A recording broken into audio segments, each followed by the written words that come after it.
Hello friends, welcome back to my channel. ಇವತ್ತು ನಾವು ಈ ರೀತಿ ಡಿಸೈನರ್ ಫ್ರಾಕ್ನ ಮಾಡೋಣ ಬನ್ನಿ. ಅದಕ್ಕೆ ನಾನು ಸೆಟಿನ್ ಫ್ಯಾಬ್ರಿಕ್ನ ತೊಗೊಂಡಿದ್ದೇನೆ. ಸೆಟಿನ್ ಫ್ಯಾಬ್ರಿಕ್ ಬಂದುಬಿಟ್ಟು ನಾನು 2 ಮೀಟರ್ ತೊಗೊಂಡಿದ್ದೇನೆ. ಲೈನಿಂಗ್ ಫ್ಯಾಬ್ರಿಕ್ ಬಂದುಬಿಟ್ಟು ನಮ್ಮದು ಪಾಲಿಸ್ಟ್ರದ್ದು ಐತಿ, ಅದನ್ನು ನಾನು 1.5 ಮೀಟರ್ ತೊಗೊಂಡಿದ್ದೇನೆ. ಈ ಫ್ಯಾಬ್ರಿಕ್ಕನ್ನು ನಡೀರಿ ನಾವು ಇದನ್ನು ಕಟ್ಟಿಂಗ್ ಹೇಗೆ ಮಾಡೋದು ಅಂತ ನೋಡೋಣ ಬನ್ನಿ. ಮೊದಲಿಗೆ ಬಟ್ಟೆನ ನಾವು 4 ಫೋಲ್ಡನ್ನು ಮಾಡಬೇಕು. ನಾವು ಕೂತ್ಕೊಂಡಿರೋ ಸೈಡಲ್ಲಿ ಫೋಲ್ಡ್ ಸೈಡ್ ಇರಬೇಕು, ಈ ಕಡೆ ಸೈಡಲ್ಲಿ ಓಪನ್ ಸೈಡ್ ಇಡಬೇಕು. ನಾವು ಮೊದಲಿಗೆ ಸ್ಟ್ರೇಟ್ ಲೈನ್ನ ಗೆರೆ ಹೊಡ್ಕೊಂಡು ಬಿಡೋಣ. ನಮ್ಮದು ಎಷ್ಟು ಲೆಂತ್ ಇರುತ್ತೋ ಅದರಲ್ಲಿ +1 ಮಾಡಿ ನಾವು ತೊಗೊಬೇಕು. ನಾನು 8 ಇಂಚ್ ಲೆಂತ್ನ ತೊಗೊಂಡಿನಿ. ಶೋಲ್ಡರ್ನ ನಾನು 4.5 ತೊಗೋತೀನಿ. ಆರ್ಮಲ್ ಕೂಡ ನಾನು 4.5 ತೊಗೋತೀನಿ. ನನ್ನ ಶೋಲ್ಡರ್ ಇತ್ತು 9 ಇಂಚ್, ಅದಕ್ಕೆ ನಾನು 2 ಭಾಗ ಮಾಡಿ 4.5 ತೊಗೊಂಡೆ.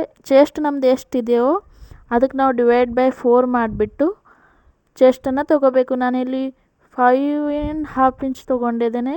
ಎಕ್ಸ್ಟ್ರಾ ಮಾರ್ಜಿನ್ ನಮಗೆ 1.5 ಇಂಚ್ ತೊಗೊಂಡ್ರೆ ನಡೆಯುತ್ತೆ. ಮತ್ತು ವೇಸ್ಟ್ದು ಕೂಡ ನಮ್ಮದು ಎಷ್ಟು ವೇಸ್ಟ್ ಇದೆಯೋ, ವೇಸ್ಟ್ ರೌಂಡ್ ಇದೆಯೋ ಅದಕ್ಕೆ /4 ಮಾಡಿ ಎಷ್ಟು ಬರುತ್ತೋ ಅಷ್ಟು ತೊಗೊಂಡು ಎಕ್ಸ್ಟ್ರಾ 1.5 ಇಂಚ್ ತೊಗೊಂಡು ಮಾರ್ಕಿಂಗ್ ಮಾಡಿ, ಆನಂತರ ನಾವು ಇಲ್ಲಿ ಶೋಲ್ಡರ್ನ ಡೌನ್ ಮಾಡೋಣ. ಅದಕ್ಕೆ ನಾನು 7 ಇಂಚ್ ಎಕ್ಸ್ಟ್ರಾ ತೊಗೋತಿದ್ದೇನೆ. ಮತ್ತು 1 ಇಂಚ್ ಡೌನ್ ಬಂದುಬಿಟ್ಟು ಅಲ್ಲಿ 2 ಇಂಚ್ ತೊಗೊಂಡು ನೆಕ್ ಬಿಡ್ತು ಹೀಗೆ ನಾವು ಸ್ಟ್ರೇಟ್ ಕ್ರಾಸ್ ಆಗಿ ಇಲ್ಲಿ ಲೈನ್ ಹಾಕೊಳ್ಳೋಣ.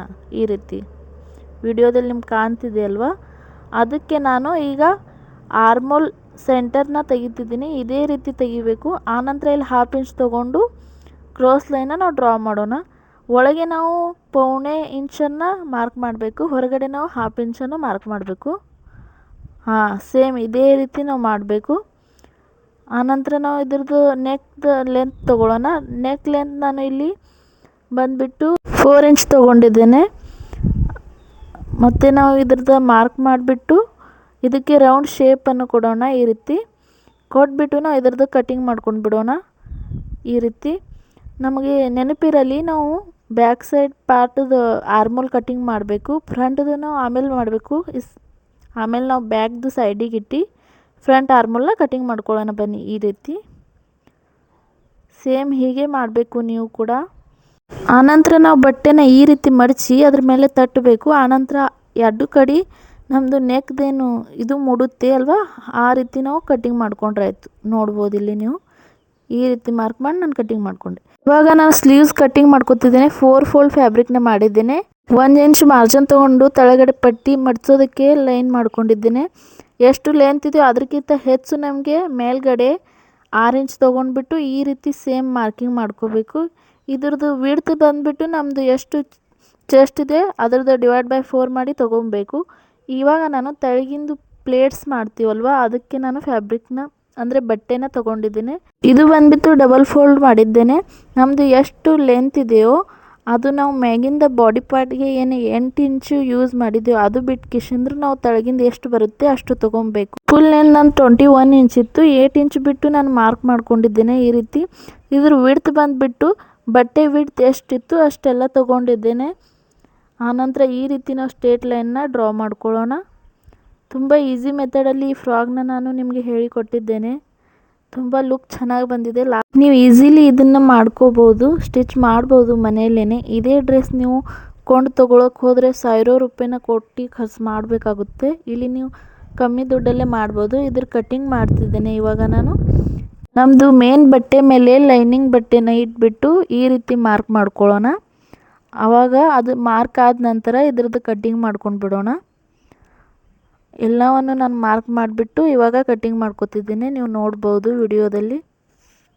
ಇಲ್ಲಿ ನನಗೊಂದು ತಪ್ಪಾಯಿತು. ಏನಂದರೆ ನಾನು ಬಾಡಿ ಪಾರ್ಟ್ ಕಟಿಂಗ್ ಮಾಡಿದ್ದೆ ಅಲ್ವಾ, ಅದನ್ನು ನಾನು ಎದ್ರ ಇಡಬೇಕಾಗಿತ್ತು. ಆದರೆ ನಾನು ಒಂದೇ ಸೇಮ್ ಇಟ್ಬಿಟ್ಟು ಕಟಿಂಗ್ ಮಾಡಿದ್ದೆ. ಮುಂದೆ ನಾನು ಸ್ಟಿಚ್ ಮಾಡಾಗ ಅದು ಒಂದೇ ಸೈಡ್ ಬರ್ತಾಯಿತ್ತು, ಫ್ರಂಟ್ ಸೈಡೇ ಬರ್ತಾಯಿತ್ತು, ಬ್ಯಾಕ್ ಸೈಡ್ ಬರ್ತಾ ಇರಲಿಲ್ಲ. ಅದೇ ಪ್ರಾಬ್ಲಮ್ ಆಗಿತ್ತು. ನೀವು ಹಂಗೆ ಮಾಡಬೇಡಿ, ಇದ್ರ ಇಟ್ಬಿಟ್ಟು ಕಟಿಂಗ್ ಮಾಡ್ಕೊಳ್ಳಿ. ಇವಾಗ ನಾನು ತೆಳಗಿಂದೇನು ಪ್ಲೇಟ್ಸ್ ಮಾಡೋದಕ್ಕೆ ಬಟ್ಟೆ ಕಟಿಂಗ್ ಮಾಡಿದ್ನಿ ಅದೇ ನಾನು ಮೇನ್ ಫ್ಯಾಬ್ರಿಕ್ ಮೇಲೆ ಇಟ್ಟು ಕಟಿಂಗ್ ಮಾಡ್ಕೊತಿದ್ದೀನಿ. ಫ್ಯಾಬ್ರಿಕ್ ಅಂದರೆ ನಾನು ಬಟ್ಟೆಗೆ ಅಂತ ಇದ್ದೀನಿ, ಮತ್ತು ನೀವು ಏನಾದರೂ ಅಂದ್ಕೋಬೇಡಿ. ಮತ್ತು ಇಲ್ಲಿ ಬೋ ಮಾಡ್ಕೊಳ್ಳೋಕ್ಕೆ ಫ್ಯಾಬ್ರಿಕ್ನ 2 ಫೋಲ್ಡ್ ಮಾಡಿದ್ದೇನೆ. ಇದ್ರ ಲೆಂತ್ ಬಂದುಬಿಟ್ಟು 11 ಇಂಚ್ ತೊಗೊಂಡಿದ್ದೇನೆ. ಮತ್ತು ಲೆಂತ್ ಬಂದುಬಿಟ್ಟು 8 ಇಂಚ್ ತೊಗೊಂಡಿದ್ದೇನೆ. ವಿಡ್ತ್ ಬಂದುಬಿಟ್ಟು 11 ಇಂಚ್ ತೊಗೊಂಡಿದ್ದೇನೆ. ಮತ್ತು ಇದು ಎಷ್ಟಿದೆಯಲ್ವ ಅದಕ್ಕಿಂತ ನಾವು 2 ಇಂಚ್ ಕಮ್ಮಿ ಮಾಡಿಬಿಟ್ಟು ಇಲ್ಲಿ ಮಾರ್ಕ್ ಮಾಡ್ಕೊಳ್ಳೋಣ. ಟೋಟಲಿ ನಮಗೆ 3 ಬೋದು ನಾನು ಕಟ್ಟಿಂಗ್ ಮಾಡಿದ್ದೇನೆ ಇಲ್ಲಿ. ಅದು ಎಷ್ಟಿತ್ತಲ್ವ ಅದಕ್ಕಿಂತ 2 ಇಂಚ್ ಕಮ್ಮಿ ಮಾಡಿ ನಾನು ಇಲ್ಲಿ ಕಟ್ಟಿಂಗ್ ಮಾಡ್ಕೊತಿದ್ದೇನೆ. ಮತ್ತಿದು ನಿಮ್ಮ ಅಕಾರ್ಡಿಂಗ್ ನೀವು ಇದನ್ನು ಇಟ್ಕೋಬೋದು. ನಿಮಗೆ ಎಷ್ಟು ದೊಡ್ಡದು ಬೇಕು ಇಲ್ಲ ಎಷ್ಟು ಚಿಕ್ಕದು ಬೇಕು ಅಷ್ಟು. ಇಲ್ಲಿ ನಾನು ಒಂದು ದೊಡ್ಡ ಬೋನ ಕಟ್ಟಿಂಗ್ ಮಾಡ್ಕೋತಿದ್ದೇನೆ. ಇದ್ರದ್ದು ಲೆಂತ್ ಬಂದುಬಿಟ್ಟು 8 ಇಂಚು, ವಿಡ್ತ್ ಬಂದುಬಿಟ್ಟು 11 ಇಂಚು. ಇಲ್ಲಿ ನಮ್ಮದು ಇದು ಎಲ್ಲ ಕಟ್ಟಿಂಗ್ ಆಗಿಬಿಟ್ಟಿದೆ, ನೋಡ್ಬೋದು ನೀವು. ಇವಾಗ ನಾವು ಸ್ಟಿಚಿಂಗ್ ಮಾಡ್ಕೊಳ್ಳೋಣ. ಮೇನ್ ಫ್ಯಾಬ್ರಿಕ್ ಮೇಲೆ ನಾವು ಲೈನಿಂಗ್ ಫ್ಯಾಬ್ರಿಕ್ನ ಇಟ್ಬಿಟ್ಟು ಸ್ಟಿಚಿಂಗ್ ಮಾಡ್ಕೊಳ್ಳೋಣ ಈ ರೀತಿ. ಇವಾಗ ನಾನು ಸ್ಟಿಚ್ ಮಾಡಿಬಿಟ್ಟೆ ಇದಕ್ಕೆ ಕಟ್ ಹಾಕ್ತಿದ್ದೀನಿ. ಇದು ನೆನಪಿರಲಿ, ಇದು ಹೊಲಿಗೆ ಮ್ಯಾಗೆ ಬರಬೇಡ್ದು, ಹೊರಗಡೆ ಬರಬೇಕು. ಆನಂತರ ನಾವು ಇದಕ್ಕೆ ಈ ರೀತಿ ಮಡಚಿಬಿಟ್ಟು ಇಲ್ಲಿ ಹೊಲಿಗೆ ಹಾಕ್ಕೊಂಡು ಬರೋಣ. ಇವಾಗ ನಾನು ಅಲ್ಲಿ ಕೂಡ ಸ್ಟಿಚ್ ಮಾಡಿದೆ, ನೋಡ್ಬೋದು ನೀವು. ಇಲ್ಲಿ ಕೂಡ ನಾನು ಸ್ಟಿಚ್ ಮಾಡಿದೆ. ಇವಾಗ ನಾವು ಈ ಕಡೆ ಮೇಲ್ಗಡೆಯಿಂದ ಸ್ಟಿಚ್ ಹಾಕ್ಕೊಳ್ಳೋಣ. ನಾನು ಇಲ್ಲಿವರೆಗೂ ಲೈನಿಂಗ್ ಫ್ಯಾಬ್ರಿಕ್ ಮೇಲೆ ಸ್ಟಿಚ್ ಹಾಕ್ಕೊಂಡಿದ್ದೆ, ಇವಾಗ ಮೇನ್ ಫ್ಯಾಬ್ರಿಕ್ ಮೇಲೆ ಸ್ಟಿಚ್ ಹಾಕ್ಕೊಂಡೆ, ನೋಡ್ಬೋದು ನೀವು. ಇದು ಸೆಟ್ಟಿಂಗ್ ಫ್ಯಾಬ್ರಿಕ್ ಅಲ್ವಾ, ಸ್ವಲ್ಪ ಕಷ್ಟ ಆಗುತ್ತೆ ಸ್ಟಿಚ್ ಮಾಡುವಾಗ. ಮತ್ತು ಇವಾಗ ನಾವು ಬ್ಯಾಕ್ ಪಾರ್ಟನ್ನು ಸ್ಟಿಚ್ ಮಾಡ್ಕೊಳ್ಳೋಣ. ಇಲ್ಲಿ ನನಗೆ ಏನು ಪ್ರಾಬ್ಲಮ್ ಆಯಿತು ಅಂತ ನಾನು ನಿಮಗೆ ತೋರಿಸ್ತೀನಿ ಬನ್ನಿ. ಇದು ನೋಡಿ, ಎರಡೂ ಕಡೆ ಸೇಮ್ ಬರ್ತಾಯಿತ್ತು. ನಾವು ಕಟ್ ಮಾಡ್ಕೊಳ್ಳುವಾಗ ಹೀಗಿಟ್ಟೆ ಕಟ್ ಮಾಡ್ಕೋಬೇಕು. ನಾನು ಎರಡೂ ಒಂದೇ ಸೈಡ್ ಇಟ್ಬಿಟ್ಟು ಕಟ್ ಮಾಡ್ಕೊಂಡಿದ್ದಕ್ಕೆ ಈ ತಪ್ಪು ಆಯಿತು ಇಲ್ಲಿ, ನೋಡ್ಬೋದು ನೀವು. ಇದು ಎರಡು ಫ್ರಂಟ್ ಸೈಡೇ ಬರ್ತಾಯಿತ್ತು. ಇವಾಗ ನಾನು ಮತ್ತೆ ಕಟ್ ಮಾಡಿಕೊಂಡು ಸ್ಟಿಚ್ ಮಾಡಿಕೊಂಡೆ, ಇಲ್ಲಿ ನೋಡ್ಬೋದು ನೀವು.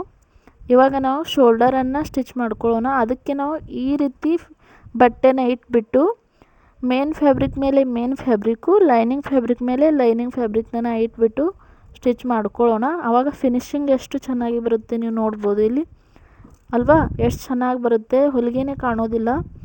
ಇಲ್ಲಿ ಆಯಿತು ಕೂಡ ಇದು. ಇವಾಗ ನಾವು ಏನು ಮಾಡಬೇಕು ಅಂದರೆ ಇಲ್ಲೆಲ್ಲ ಸೈಡಲ್ಲಿ ನಾವು ಸ್ಟಿಚ್ ಮಾಡ್ಕೊಳ್ಳೋಣ. ಈ ರೀತಿ ತೋರಿಸ್ತಿದ್ದೀನಲ್ವ ನಾನು, ಆ ರೀತಿ ಸ್ಟಿಚ್ ಮಾಡ್ಕೊಳ್ಳೋಣ. ಇಲ್ಲಿ ನಾನು ಮಾಡಿದೆ, ನೋಡಬಹುದು ನೀವು. ಇಲ್ಲಿ ನಾನು ಮೇನ್ ಫ್ಯಾಬ್ರಿಕ್ನ ಇಟ್ಟಿದ್ದೇನೆ, ತೆಳಗಿಂದು ನಾನು ಪ್ಲೇಟ್ಸ್ ಮಾಡ್ತೀನಿ ಅಂದಿದ್ದೆ ಅಲ್ವಾ, ಅದನ್ನು ಇಟ್ಟಿದ್ದೇನೆ. ಇವಾಗ ನಾನು 4 ಇಂಚಿಗೆ ಇಲ್ಲಿ ಮೊದಲಿಗೆ ನಾವು ನಡುವಿಂದು ಸೆಂಟರನ್ನು ಮಾರ್ಕ್ ಮಾಡ್ಕೊಳ್ಳೋಣ. ಎಷ್ಟು ನಮ್ಮದು ಫ್ಯಾಬ್ರಿಕ್ದು ವಿಡ್ತ್ ಐತಿ ನೋಡ್ರಿ, ಅದಕ್ಕೆ ನಾವು ನಡುವಿಂದ ಸೆಂಟರನ್ನು ತಕ್ಕೊಳ್ಳೋಣ. ಈ ರೀತಿ ಮಡಚಿಬಿಟ್ಟು ಇಲ್ಲಿ ನಾವು ಸೆಂಟರ್ನ ತಕ್ಕೋಬೇಕು ನೋಡ್ರಿ. ಆನಂತರ ನಾವು 4 ಇಂಚಲ್ಲಿ ಮಾರ್ಕ್ ಮಾಡ್ಕೊತ ಹೋಗ್ಬೇಕ್ರಿ, ನೋಡ್ಬೋದು ನೀವು. ಇಲ್ಲಿ ನಾನು ಮಾಡ್ತಿರೋ ಹಾಗೆ ಇಲ್ಲಿ ನಾನು ಬಾಕ್ಸ್ ಪ್ಲೇಟ್ ಮಾಡ್ತಿದ್ದೀನಿ ಅಲ್ವಾ, ಅದಕ್ಕೆ ಈ ಮಾರ್ಕಿಂಗ್ ಮಾಡ್ಕೋಬೇಕು. ಇವಾಗ ಈ ರೀತಿ ಬಾಕ್ಸ್ ಪ್ಲೇಟಾಗಿ ನಾವು ಸೆಟ್ ಮಾಡ್ಕೋಬೇಕ್ರಿ. ಪಿನ್ ಸಿಗ್ತಾವೆ ನೋಡ್ರಿ, ಅವು ಅಟ್ಯಾಚ್ ಮಾಡ್ಕೋಬೇಕು. ಈ ರೀತಿ ಮಡಚಿಬಿಟ್ಟು ಪಿನ್ನನ್ನು ಅಟ್ಯಾಚ್ ಮಾಡಿಕೊಂಡ್ರೆ ಆಯ್ತು ರೀ, ನೋಡ್ಬೋದು ನೀವು ಇಲ್ಲಿ. ಅಂದರೆ ಇದು ನೀಟ್ ಕುಂದಿರುತ್ತೆ ಪಿನ್ನಿಂದ ಅಟ್ಯಾಚ್ ಮಾಡಿದ್ರೆ, ಇಲ್ಲಾಂದರೆ ಕೂಡೋದಿಲ್ಲ. ಈ ರೀತಿ ಎಕ್ಸ್ಟ್ರಾ ಫ್ಯಾಬ್ರಿಕ್ ಉಳಿದಿದೆ ನೋಡ್ರಿ, ನಾನು ಅಲ್ಲೊಂದು ಪ್ಲೇಟ್ ಹಾಕ್ಕೊಂಡ್ಬಿಟ್ಟೆ, ಫ್ಯಾಬ್ರಿಕ್ ಸೆಟ್ ಆಯಿತು ಫುಲ್. ಅದು ನೋಡ್ರಿ ಇಲ್ಲಿ, ಅಲ್ಲಿ ನಾನು ತೋರಿಸುವಾಗ 2 ಪ್ಲೇಟ್ಸ್ ಇದ್ದು, ಇವಾಗ 3 ಪ್ಲೇಟ್ಸ್ ನಿಮಗೆ ಕಾಣ್ತಿರ್ಬೋದು. ನಾನು 2 ಸೈಡ್ ಪ್ಲೇಟ್ಸನ್ನು ಹಾಕಿಬಿಟ್ಟು ಅಟ್ಯಾಚ್ ಮಾಡ್ಕೊಂಡಿದ್ದೇನೆ ನೋಡ್ರಿ ನೀವು. ಇವಾಗ ನಾವು ಏನು ಮಾಡಬೇಕು ಅಂದರೆ ತೆಳಗಿಂದೇನಿದೆ ಇದು ಘೇರು, ಇದು ಹಿಂಗೆ ಮಡಚಿಬಿಟ್ಟು ಹೊಲಿಗೆನ ಹಾಕ್ಕೊಬೇಕು. ಇವಾಗ ಅದನ್ನು ಕೂಡ ಆಯಿತು. ಇವಾಗ ನಾನು ಲೈನಿಂಗ್ ಫ್ಯಾಬ್ರಿಕನ್ನು ಅಟ್ಯಾಚ್ ಮಾಡ್ಕೋಬೇಕು. ಅದಕ್ಕಿಂತ ಮೊದಲು ಕೆಳಗಡೆ ಪಟ್ಟಿನ ಮಡ್ಚ್ಕೊಂಡು ಬಿಡಬೇಕು. ಇಲ್ಲಿ ಮಡ್ಚಿದ್ದೀನಿ ಕೂಡ. ಅದು ಆದಮೇಲೆ ಅದ್ರ ಮೇಲೆ ನಾವು ಲೈನಿಂಗ್ ಫ್ಯಾಬ್ರಿಕ್ನ ಅಟ್ಯಾಚ್ ಮಾಡ್ಕೋಬೇಕು. ಈ ರೀತಿ ಪ್ಲೇಟ್ಸ್ ಹಾಕಿಬಿಟ್ಟು ನೀವು ಹಾಗೆ ಕೂಡ ಮಾಡ್ಕೋಬೋದು. ಪ್ಲೇಟ್ಸ್ ಹಾಕೋದ್ರಿಂದ ಸ್ವಲ್ಪ ಉಬ್ಬಿ ಕಾಣುತ್ತೆ ಅಲ್ವಾ, ಅದಕ್ಕೆ ನಾನು ಪ್ಲೇಟ್ಸ್ ಹಾಕ್ಕೊಂಡಿದ್ದೇನೆ. ನಿಮ್ಮಲ್ಲಿ ಜಾಸ್ತಿ ಬಟ್ಟೆ ಇಲ್ಲ, ಕಮ್ಮಿ ಇದೆ ಅಂದರೆ ನೀವು ಹಾಗೆ ಕೂಡ ಮಾಡ್ಬೋದು. ನಾನು ಇನ್ನೊಂದು ಸ್ವಲ್ಪ ಉಬ್ಬಿ ಕಾಣಲಿ ಅಂತ ಹೇಳಿ ಇನ್ನೊಂದೊಂದು ಲೈನಿಂಗ್ ಫ್ಯಾಬ್ರಿಕ್ ಉಳಿದಿತ್ತಲ್ವ, ಅದಕ್ಕೆ ನಾನು ಮತ್ತೊಂದು ಲೇಯರಾಗಿ ಪ್ಲೇಟ್ಸನ್ನು ಮಾಡಿಕೊಂಡೆ, ಅದರಿಂದ ಉಬ್ಬಿ ಕಾಣುತ್ತೆ ಅಲ್ವ, ಅದಕ್ಕೋಸ್ಕರ. ಇವಾಗ ನಾನು ಸ್ಲೀವ್ಸ್ನ ಸ್ಟಿಚ್ ಮಾಡ್ಕೊತಿದ್ದೀನಿ. ಈ ರೀತಿ ನಾವು ಮೇನ್ ಫ್ಯಾಬ್ರಿಕ್ ಮೇಲೆ ಲೈನಿಂಗ್ ಫ್ಯಾಬ್ರಿಕ್ನ ಇಟ್ಬಿಟ್ಟು ಈ ರೀತಿ ಮಡಚಿ ಸ್ಟಿಚ್ ಮಾಡಬೇಕು ಮೊದಲಿಗೆ ಕೆಳಗಡೆ. ಆನಂತರ ಸೈಡೆಲ್ಲ ಹೊಲಿಗೆನ ಹಾಕ್ಕೊಂಡು ಬಿಡಬೇಕು ಈ ರೀತಿ. ಮತ್ತು ಇದ್ರದ್ದು ಕಟಿಂಗ್ ಮಾಡ್ಕೋಬೇಕು. ಸೈಡಿಗೆ ಎಷ್ಟು ಎಕ್ಸ್ಟ್ರಾ ಫ್ಯಾಬ್ರಿಕ್ ಇದೆಯೋ ಅದನ್ನು ನಾನು ಕಟಿಂಗ್ ಮಾಡ್ಕೋತಿದ್ದೇನೆ. ಆನಂತರ ನಾವು ಈ ರೀತಿ ಸ್ಲೀವ್ಸ್ನ ಇಲ್ಲಿ ಅಟ್ಯಾಚ್ ಮಾಡ್ಕೋತೀನಿ ನೋಡ್ರಿ. 1/2 ಇಂಚ್ ಒಳಗಡೆ ನಾವು ಸ್ಲೀವ್ಸ್ನ ಸ್ಟಿಚ್ ಮಾಡ್ಕೋಬೇಕು. ಅಂದರೆ 1/2 ಇಂಚ್ ಒಳಗಡೆ ನಾವು ಸ್ಟಿಚ್ ಹಾಕಬೇಕು. ಪೂರಾ ಹಿಂಗೆ ದಂಡಿಗೆ ಸ್ಟಿಚ್ ಹಾಕಬಾರ್ದು. ಇಲ್ಲಿ ವಿಡಿಯೋದಲ್ಲಿ ನಿಮಗೆ ಕಾಣ್ತಿರ್ಬೋದು ನೋಡಿ. ಇದು ನಿಮಗೆ ಇಲ್ಲಿ ಗೊತ್ತಾಗಿಲ್ಲ, ಇವು ಪಫ್ ಸ್ಲೀವ್ಸ್ ಅಂತಾರೆ. ನಿಮಗೆ ಗೊತ್ತಾಗಿಲ್ಲ ಅಂದರೆ ನೀವು ಕಮೆಂಟಲ್ಲಿ ಹೇಳಿ, ನಾನು ಮತ್ತೊಂದು ವಿಡಿಯೋದಲ್ಲಿ ಕ್ಲಿಯರಾಗಿ ನಿಮಗೆ ತಿಳಿಸೋಕ್ಕೆ ಟ್ರೈ ಮಾಡ್ತೀನಿ, ಓಕೆನಾ. ಸೊ ಇಲ್ಲಿ ನಾನು ಸ್ಟಿಚಿಂಗ್ ಮಾಡ್ಕೋತಿದ್ದೇನೆ. ಇಲ್ಲಿ ನಮ್ಮ ಸ್ಲೀವ್ಸ್ ರೆಡಿ ಆಯಿತು. ಇವಾಗ ನಾವು ಈ ಫಿಟ್ಟಿಂಗ್ನ ಸ್ಟಿಚ್ ಮಾಡ್ಕೊಂಡು ಬಿಡೋಣ. ಇಲ್ಲಿ ಸೈಡಿಗೆ ಫಿಟ್ಟಿಂಗ್ ಮಾಡ್ಕೊಳ್ಳೋಣ. ಮೊದಲಿಗೆ ನಾನು ದಂಡಿಗೆ ಸ್ಟಿಚ್ ಹಾಕ್ತಿದ್ದೇನೆ. ಒಂದು ಹೊಲಿಗೆ ಹಾಕಿಬಿಟ್ಟು ಆನಂತರ ನಾನು ಫಿಟ್ಟಿಂಗ್ ಮಾಡ್ಕೋತೇನೆ. ಯಾವಾಗಲೂ ನಾನು ಯಾವುದನ್ನು ಫಿಟ್ಟಿಂಗ್ ಮಾಡೋದ್ರಲ್ಲಿ ಅದೇ ರೀತಿ ಮಾಡ್ತೀನಿ. ಯಾಕೆಂದರೆ ಓರ್ಲಕ್ ಮಷಿನ್ ನನ್ನ ಹತ್ರ ಇಲ್ಲ ಅಲ್ವಾ, ಅದಕ್ಕೆ ನಾನು ಆ ರೀತಿ ಮಾಡ್ತೀನಿ. ಇವಾಗ ನಾನು ಇನ್ನೊಂದು ಸೈಡಲ್ಲಿ ಫಿಟ್ಟಿಂಗ್ ಮಾಡ್ಕೋತಿದ್ದೇನೆ. ಇಲ್ಲಿ ಕೂಡ ನಾವು ಎಕ್ಸ್ಟ್ರಾ ಫ್ಯಾಬ್ರಿಕ್ನ ಕಟ್ ಮಾಡಬೇಕು. ಆನಂತರ ಇದು ಸೀದಾ ಮಾಡ್ತಿದ್ದೇನೆ. ನೋಡ್ಬೋದು ಇಲ್ಲಿ ರೆಡಿ ಆಗಿದೆ ನಮ್ಮ ಡ್ರೆಸ್ ಆಲ್ಮೋಸ್ಟು. ಇವಾಗ ನಾನು ಇದು ಒಂದು ಸ್ವಲ್ಪ ಲುಕ್ ಚೆನ್ನಾಗಿ ಕಾಣೋಗೋಸ್ಕರ ಇದಕ್ಕೆ ಇಲ್ಲಿ ಬೋನ ನಾನು ರೆಡಿ ಮಾಡ್ಕೋತಿದ್ದೇನೆ. ಇಲ್ಲಿ ಲೈನಿಂಗ್ ಫ್ಯಾಬ್ರಿಕ್ ಮೇಲೆ ಮೇನ್ ಫ್ಯಾಬ್ರಿಕ್ ಇಟ್ಬಿಟ್ಟು ಈ ರೀತಿ ನಾವು ಬೋನ ರೆಡಿ ಮಾಡ್ಕೋಬೇಕು. ಇಲ್ಲಿ ನೋಡ್ಬೋದು ನೀವು.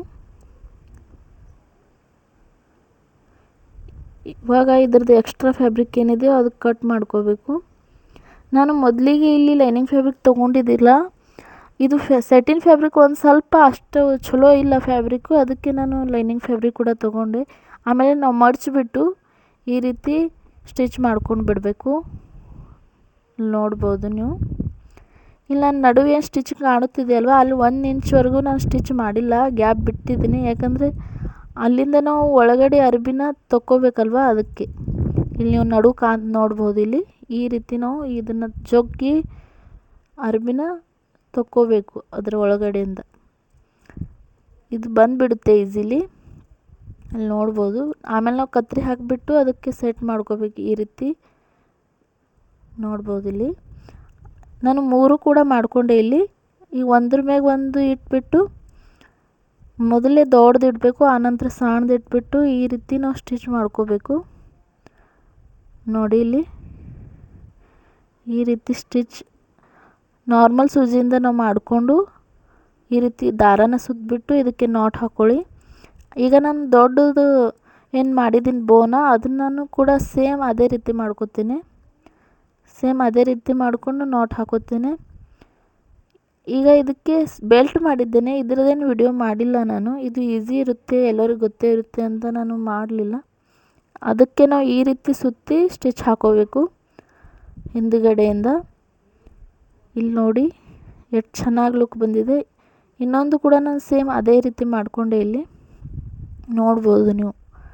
ಇವಾಗ 2 ಸ್ಟಿಚ್ ಆದವು. ಇವಾಗ ನಾನು ಇಲ್ಲಿ ಹಿಂದೆ ಕಟ್ಟೋದಕ್ಕೆ ಬೆಲ್ಟ್ ಅಂತಾರೆ ನೋಡ್ರಿ, ಅದನ್ನು ಮಾಡ್ಕೋತಿದ್ದೀನಿ. ಈ ರೀತಿ ನಾವು ಫೋಲ್ಡ್ ಮಾಡಿಬಿಟ್ಟು ಸ್ಟಿಚ್ ಮಾಡಿ ಈ ರೀತಿ ಸೀಸ್ ಹೆಲ್ಪ್ಲೇ ನಾವು ಅದನ್ನು ಉಲ್ಟಾ ಮಾಡ್ಕೊಬೇಕು. ಈಸಿಲಿ ಬಂದುಬಿಡುತ್ತೆ. ನೋಡ್ಬೋದು ಇಲ್ಲಿ ಮಾಡಿದ್ದೇನೆ ನಾನು, ನೋಡ್ಬೋದು ಇಲ್ಲಿ. ಇವಾಗ ನಾವು ಮತ್ತೆ ಒಂದು ಬೆಲ್ಟ್ ಮಾಡಬೇಕು. ಅದಕ್ಕೆ ಫ್ಯಾಬ್ರಿಕ್ನ ನಾನು 4 ಇಂಚ್ ತೊಗೊಂಡಿದ್ದೇನೆ. ಲೆಂತ್ ಎಷ್ಟು ನಮ್ಮದು ವೇಸ್ಟ್ ಇದೆ ಅಷ್ಟು, ಎದುರುಗಡೆ ಎಷ್ಟು ಬರುತ್ತೆ ಅಷ್ಟು ತೊಗೋಬೇಕು. ಮತ್ತು ವಿಡ್ತ್ 4 ಇಂಚ್ ತೊಗೊಬೇಕು.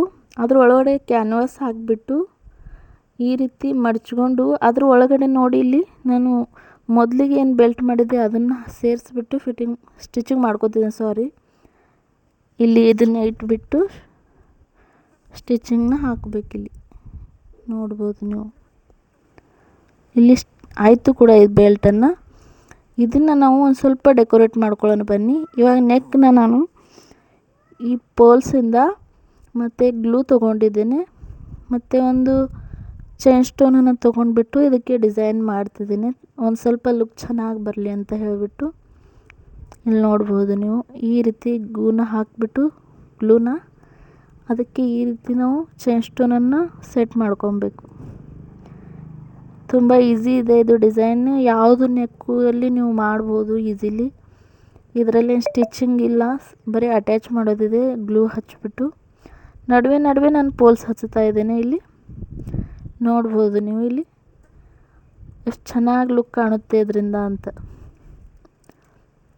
ಮತ್ತೆ ನಾನು ಗ್ಲೂ ಹಾಕಿಬಿಟ್ಟು ಮತ್ತೆ ನಾನು ಇಲ್ಲಿ ಚಿಕ್ಕ ಚಿಕ್ಕ ಪೋಲ್ಸ್ ಹಚ್ಕೋತಿದ್ದೇನೆ. ಮೊದಲಿಗೆ ನಾನು ದೊಡ್ಡ ಪೋಲ್ಸ್ ಹಚ್ಕೊಂಡಿದ್ದೆ, ಇವಾಗ ಚಿಕ್ಕ ಚಿಕ್ಕ ಹಚ್ಕೋತಿದ್ದೇನೆ. ನೆಕ್ದಾಯಿತು. ಇವಾಗ ನಾನು ಬೆಲ್ಟ್ ಮಾಡಿದ್ದೀನಲ್ವ, ಅದಕ್ಕೂ ಕೂಡ ಒಂದು ಸ್ವಲ್ಪ ನಾವು ಲುಕ್ ಚೆನ್ನಾಗಿ ಕಾಣೋಕ್ಕೋಸ್ಕರ ಇಲ್ಲಿ ಚೈನ್ ಸ್ಟೋನನ್ನು ಹಚ್ಕೋತಿದ್ದೀನಿ. ನೋಡ್ಬೋದು ವಿಡಿಯೋದಲ್ಲಿ ನೀವು.